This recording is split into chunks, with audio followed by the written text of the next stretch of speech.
There would be few in the gang who would be quick to lock horns with him mano a mano.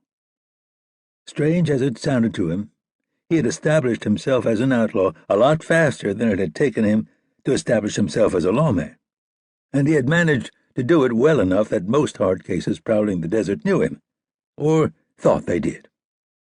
Good enough. Now, he was back on the job.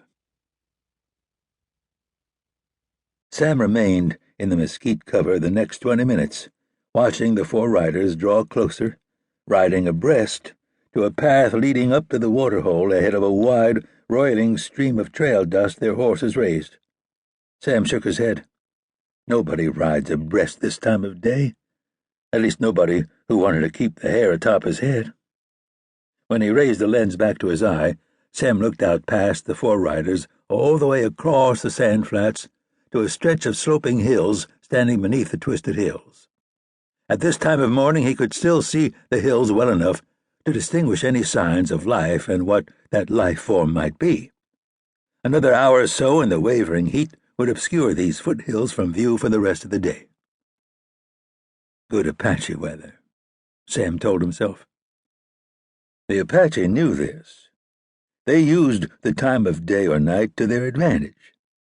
Their knowledge of earth and weather was as instinctive to them as the scent of blood to a wolf, the sense of sight to a hawk. Sam knew that not seeing the Apache in the foothills this time of day did not mean they weren't there. It meant they knew the desert wouldn't yet hide them from watchful eyes. When the wavering heat overtook the flatlands, the Apache would venture down. They would cross toward the place where they had first spotted the wide trail dust. So, here we go, Sam told himself. It appeared his first job of the day would be to save the hides of some of the men he was sent here to kill. That struck him as darkly ironic, he thought.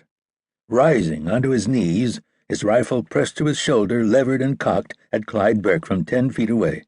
"Whoa, now!" Burke shouted, all four riders and horses startled at the sight of something rising from the sand that way, sand pouring down from Sam's shoulders. The riders struggled to keep their spooked horses from bolting away beneath them.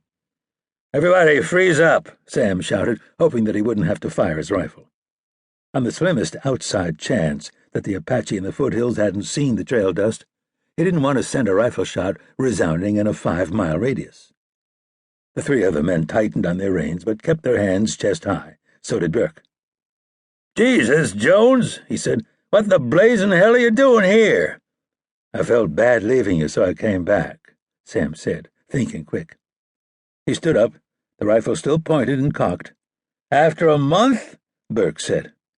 The other three men watched and listened. "I got sidetracked," Sam said, "but I'm here now. I even brought you a horse." "As you can see, I already acquired a horse, a gun, too," said Burke. He gave a mirthless grin. "Like you said, there seemed to be plenty of guns and horses drifting around out here." "Glad it worked out for you," Sam said, not sounding as though he cared one way or the other. "And I heard how you were sidetracked, too," said Burke. "I heard how you killed Sigurd and a couple of his men in Agua Fria. Stuff like that always gets around." "I was ambushed by them," Sam said. "I did what any clear-thinking man would do. I killed the ones I should. I chased away the one that had no stake in the game." Burke nodded. He stared at Sam as he spoke to the other three gunmen. "Pards," he said sidelong, "this is Jones, the man I told you about. Be advised that every damn thing he just said is most likely a blackguarding lie." "So this is Jones," said a tough-looking gunman wearing a high Montana-crowned Stetson. As he spoke, his hands lowered a little. He and the other two men began to inch their horses away from Burke and form a half-circle around Sam. "Clyde," Sam said calmly, his rifle still leveled at Burke's chest, "you might explain to your pals how the closer they try to get around me, the tighter my finger gets on this trigger." Burke knew enough to realize that this man Jones had no hesitancy about killing. Yet he only sat staring at Sam. "I meant to tell you, fellows," he said to the other three, "Jones here is one of them suspicious kind of folks always thinks everybody's out to get him." "Adios, Clyde."